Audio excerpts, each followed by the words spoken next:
అన్నా సైంధవ్ సినిమా అయితే ఒక మంచి యాక్షన్ థ్రిల్లర్ మూవీ అన్న. సైంధవ్ సినిమా అనేది సినిమా వేరే లెవెల్ ఉందన్న.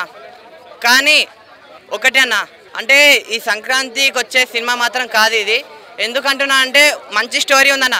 అంటే ప్రస్తుతం ప్రజెంట్ స్టూడెంట్స్ అనే వాళ్ళు ఇటు mafia side, guns side, drugs side ఇవన్నిటికి వెళ్ళకుండా చదువుకోండి, ఫస్ట్ చదువుకోవడం మాత్రమే అని చెప్పి వెంకీమామ మంచి మెసేజ్ ఇచ్చింది సినిమాతో.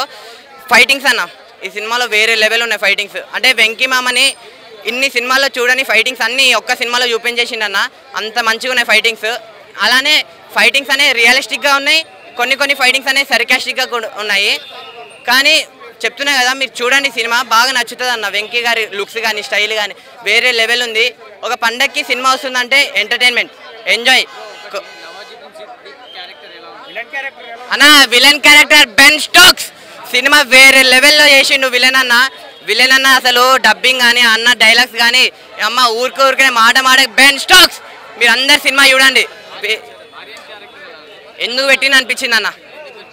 కొంచెం క్యాస్టింగ్ ఎక్కువ అయింది, డబ్బులు ఎక్కువ అయింది అని పెట్టింది అనిపించింది అన్న. ఫైటింగ్ సీన్లు అన్న, లాస్ట్లో ఒక ఫైటింగ్ ఉంటుంది, మామూలు ఫైటింగ్లు కాదన్న. ఆ గన్లు ఈడబెడతాడు, కత్తి ఈడ దూరుస్తాడు, బుల్లెట్ ఈడబెడితే కింద నుంచి వస్తుంది. ఏం ఫైటింగ్లు అన్న, మామూలుగా తీయలేదు, ఇరుగా తీసేసి. లేదు అన్న, హనుమానే. అవేం చెప్పలేమన్నా. బెస్ట్ అయితే హనుమాన్, ఫస్ట్ అయితే హనుమాన్.